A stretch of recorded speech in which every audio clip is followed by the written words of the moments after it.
We are now talking to CBS Sports, College Sports, and MLB Network broadcaster Rich Waltz. Rich, what's going on, bud? How are you? I'm in a hotel room in San Antonio, Texas. UTSA Houston game on Saturday. Both teams won 12 games last year. Houston's going to the Big 12 next year. They're picked to win the American. UTSA has only been around for 12 years. They're supposed to win the Conference USA. They're going to the American next year. Mets won again. We got Mets on the right, Yankees on the left. Well, yes. I mean, he's a Met fan. I'm a Yankee fan. But honestly, even though I'm a Yankee fan, I'm an honest fan. I'm an honest Yankee fan. You won't see me wear a Mets hat. I'm not a Met fan, but I don't hate the Mets. I actually root for the Mets when the Yankees are not playing them. I want the Mets to compete. I would love to see another World Series with the Yankees and the Mets and watch the Yankees knock off the Mets in a World Series. I would love to see it again, but Met fans think differently if it happens again. The vibe of the Mets team is different than I've seen. The year that Terry Collins took them to the World Series, I remember a couple players about Buck Showalter. Pete Alonso said the difference this year is there's no BS. Buck does that for us, so all I worry about is just playing. That's a huge deal. The whole vibe of that team, and I think the Marte Canna additions were really good. And the Yankees, Judge and Stanton were red hot. Defense was greatly improved in October. It's so interesting when you go into the month of September, and it's such an important month because this is the month where you want to make sure you keep your lead. You want to make sure that you keep your distance from the teams that are right behind you. And the Yankees have had problems doing that, really, since the All-Star break. They had one of the worst Augusts I've ever seen the Yankees have. And their offense was absolutely horrible for 2 weeks. I think it was the second week of August, they scored 2 runs in 7 games. It was horrible. I mean, they're pitching. You expect Garrett Wilson to be your stopper. He wasn't their stopper. Nestor Cortez gets hurt early August, and the Yankees are really in a position right now. They're getting healthy.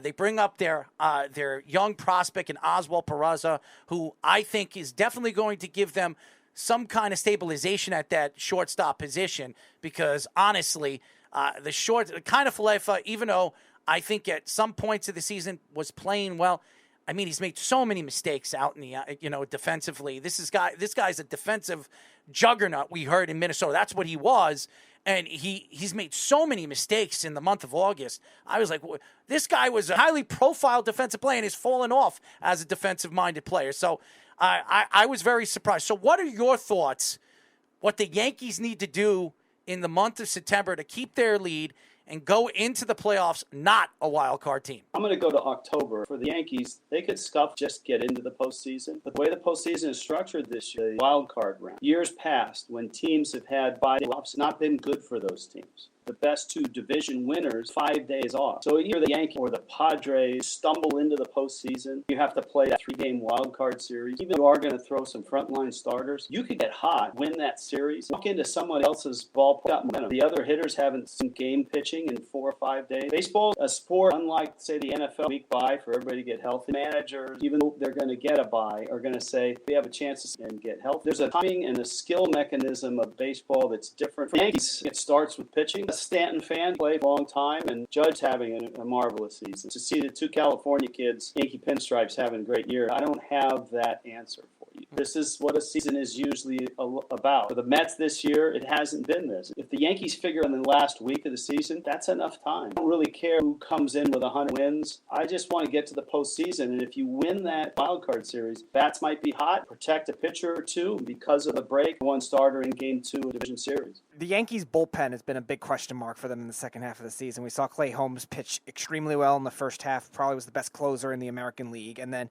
all of a sudden he has some injury issues, and they got some veteran guys hurt.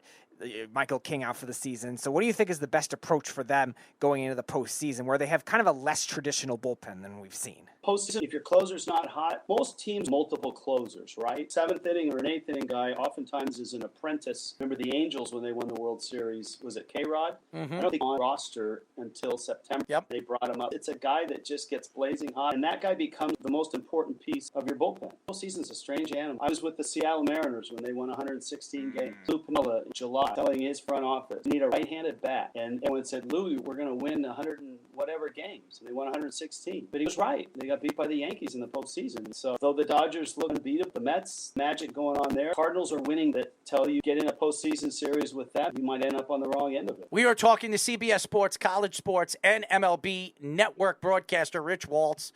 You know, Rich, we watch the league and the MLB, and it, like you were saying, it goes up and down as the regular season slowly moves after the All-Star break. You wait for the trade deadline, and some of these teams really rebuild their team by, you saw what Atlanta did last year. They added 3 outfielders, and it absolutely changed their fortune in the second half. They went on a run, and then went all the way to the World Series and showed people what trading at the trade deadline could do for your team. The Mets didn't really make any big moves at the trade deadline. The Cardinals made 1 or 2. Philadelphia made a significant amount. The Padres made a significant amount. And the Yankees. Now, the Yankees and the Padres, since the trade deadline, have not looked good. And they made the most moves. And Philadelphia, where everybody thought after getting rid of Joe Girardi, they bring in Thompson, they're a completely different team. They added some bullpen help. They added Houdini. They added Syndergaard. They added all these different people, these pieces. And now they have Bryce Harper back. And people forget, we have seen this before. A team squeak into the playoffs. They made the moves at the trade deadline to help them take it to that next level. And Philadelphia can go all the way to the World Series. I really do believe it. What are your thoughts to this Philadelphia team? Is this lineup good enough to run the circuit and get to the World Series? Yes, up and down and up and down. When are you going up? Going up right now. Can they sustain it through September? I think so. And I'll go back to the Mets not making a deal. They did make a deal. They acquired 2 frontline starting pitchers off the disabled list, right? Scherzer and DeGrom. That's like making a trade for those guys. That's the most impressive part of their season for me, is that they were able to sustain winning without those 2 pieces. Workload and pitch count. They've been really cautious with those guys, which is great. Buck Showalter wants them ready to go come October. The Phillies are a really interesting bunch, night and day between Joe Girardi and Rob Thompson. So they're talented. The Nola, Real Muto, Harper's back, and Harper's hungry. He hasn't been there and done that. That's a factor for the Phillies as well. You mentioned the Padres. Bob Melvin's a terrific manager. He's always been able to do more with less in Oakland and get them to the postseason, but obviously not enough on his roster to get him to the World Series. The whole Tatis thing, to me, has not fractured, but really shaken the core of that team, because this is a guy that they've committed to for a long term.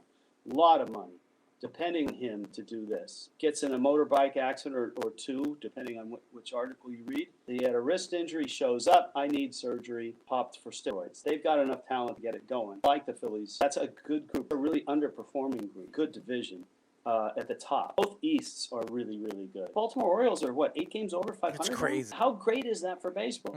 How fun is it to see Camden Yards come alive again? Regardless if you're a Yankee fan or a Met fan or a Blue Jay fan, it used to, the last few years going into Camden Yards, it was dead, and even though your team was going to take 2 or 3 or sweep, it's like the games weren't that compelling. Except for the Yankees at the end of last year. Now it's fun.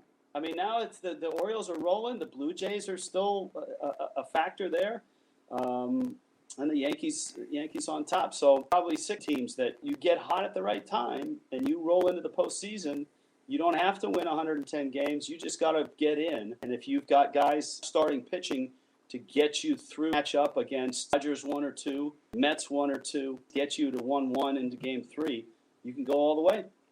So I want to ask, coming from a Mets fan, their trade deadline was very bizarre. They bring in Daniel Vogelbach, who's been very good so far since he's come over there. Tyler Naquin's had a good stretch since he's come there too. But one of the things they definitely needed was more pitching depth. I know you mentioned getting DeGrom and Scherzer back was like a trade, which is more than fair. But still, bullpen depth and also a lack of lefties is something that I was definitely wishing that the Mets addressed, and they didn't really do that. Is that a concern for you going into the playoffs, being that the Mets kind of have to be more old school, like you were saying with the starting pitching? No, because I think they have the perfect manager for that. There's skin in the game for Showalter here, too. Built 2 world championship teams and not been able to manage them.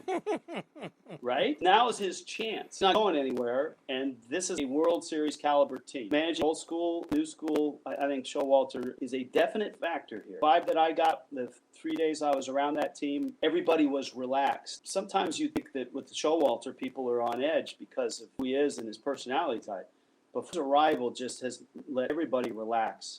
This is the right way to do it. This is how it's going to happen. I'm not that concerned about where they are right now. Stay healthy, keep those frontline starters rolling, get the trumpet guy ready when necessary, and away you go. I love Buck. I remember him with the Yankees. I thought he got screwed by the Yankees and George Steinbrenner, but you can't cry about that. They brought in Joe Torre. He took over, and he won He won a bunch of World Series with the Yankees. Derek Jeter became a superstar, and then Bernie Williams and that great core of players.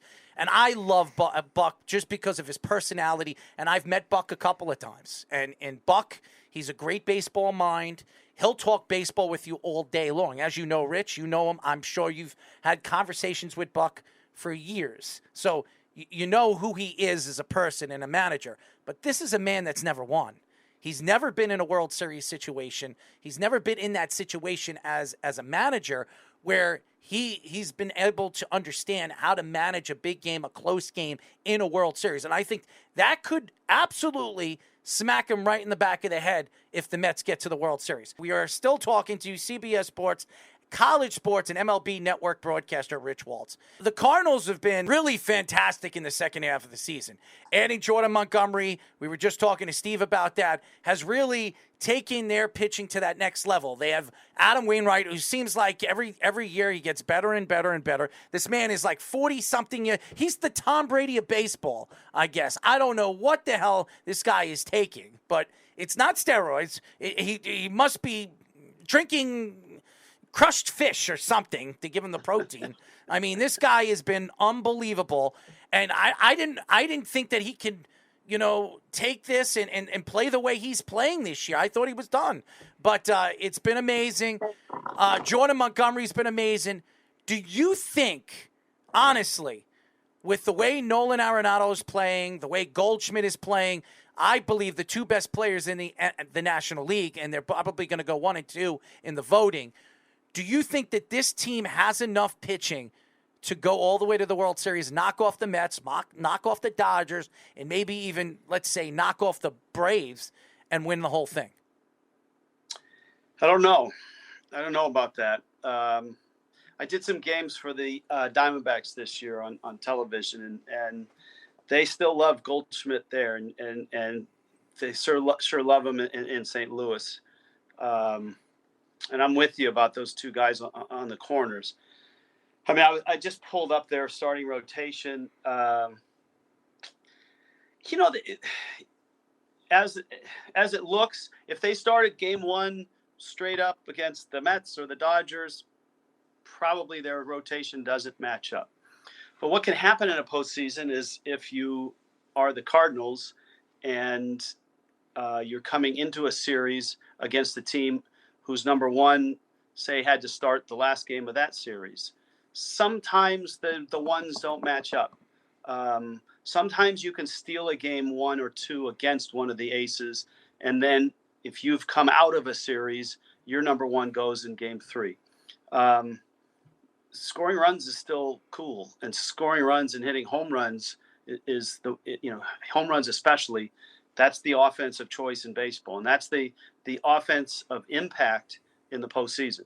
So, do they have the same rotation as those two teams that we talked about? No, they don't. But they've got this magic going on. They're winning games in crazy ways. They've got Goldschmidt. They've got Arenado. There's cachet to that. That carries a lot of. It lifts the whole boat. So, if you don't have the dominant rotation, you can still win in the postseason if your offense is just smoking hot. And if they're smoking hot, and they've been smoking hot, I think they can beat people.